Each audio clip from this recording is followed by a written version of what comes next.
But remember that great enterprise we undertook to say not should we reform healthcare, but how do we do it? And we had Democrats, Republicans, business, labor, consumers, and the providers and the insurance companies all at the table saying, let's provide access, let's keep our quality up, and we will have to work on this cost issue. That's what we have been doing since then.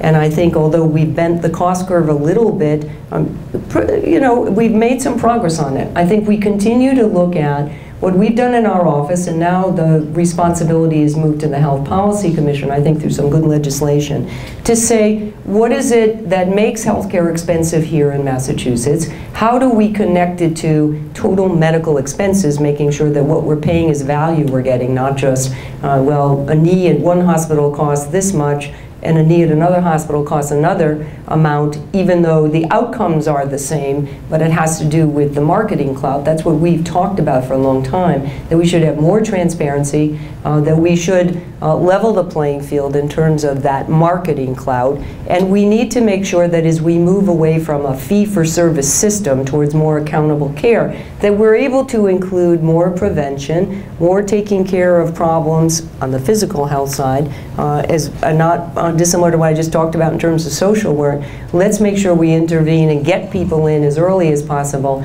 Are you satisfied with the benchmarks that we're using now, that system of limiting cost increases to a percentage of gross state product? Is that working? Yeah, well, it is for the moment, and I think the idea was, let's do this in ways that we work towards a goal of bending the cost curve so that it's affordable. And I think the idea was, let's send the market the message that, look, if you can reform this on your own, through competition, efficiencies, you can keep costs down, that's great. But we're going to keep an eye on that. And so it is allowed for the market to adjust, to take on some of these issues of looking better at risk and looking better at more prevention, accountable care.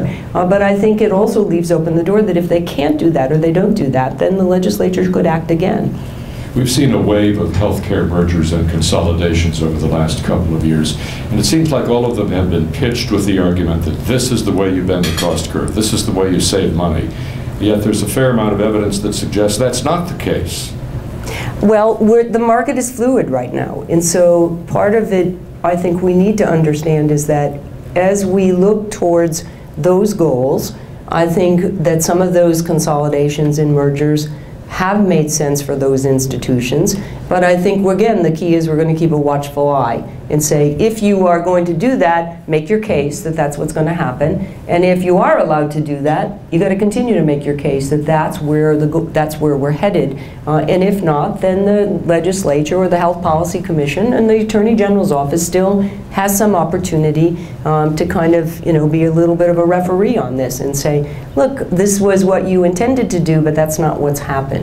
And I appreciate that as we move forward towards more acceptance of risk and making sure that people are doing more prevention and accountable care, that some changes are going to have to take place. The one thing we have been very strong about saying is that we have had a dysfunctional market with some players having more clout for reimbursement. That has to change. We're trying to find ways to do that while we move forward. I'm very proud of what we've done in healthcare in Massachusetts. We have it's part of our terrific history. It's going to be part of our future. And I think everything that's happened so far has been very healthy. We have continued to have all those players at the table, just as we did back in 2004, saying, let's continue to look at good quality care, good access for everybody. Let's continue to cut costs. And although we don't always agree on every step, I think we've all agreed on those goals. And I've said, by the way, it's one of the reasons why Massachusetts is such a great place to be Attorney General. I'm always bragging to my colleagues around the country about how great Massachusetts is, and they're sick of hearing me say it. But look at what we did in healthcare, and look at the ways in which we have those relationships with our business community, with our legislators, with our private sector folks, and our not-for-profits around healthcare. I believe in the future around energy, what we do around energy. We have the ability to get together and not say, you know, should we do this, but how do we do this? And we're continuing to do that in healthcare. With that answer as the context, where do you put Partners and South Shore, that pending case? Where does it fit?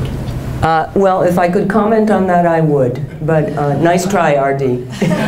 When will we know? It's been pending for a long time. You'll know soon. Give us a time. Soon. A week? Probably, I actually said, because I had asked this to the South Shore last week, within a month or two, and maybe shorter than that. Okay. Implementation of the Affordable Care Act, the ACA, has brought new federal regulations that have been imposed on the states. And in some cases, those new regs are at odds with what the states have been doing. And we've run into that in Massachusetts. Mm-hmm. How do you square that? And would you seek a waiver from federal regulations if things are working in Massachusetts? Well, we've already sought that, and I was disappointed initially that we didn't get it. But we've actually gotten some good news very recently. I know Congressman Tierney and others have been working on this, but I've seen that our outgoing Secretary of Health and Human Services, Janet Sebelius, indicated that Massachusetts was going to get some time reprieve and also left open the door to more permanent waivers. I think that's only fair, since we are one of the states that has made it work here, and that it is, I think, unfair for the federal government to come in and say, well, we're going to do something else and different that is a disadvantage, particularly for businesses, but also for consumers here. So I think that's encouraging news, and I would certainly push for that. I think one of the things that will make this work across the country is giving states enough flexibility to allow them to figure out, as we did, how you get there and how you keep people at the table.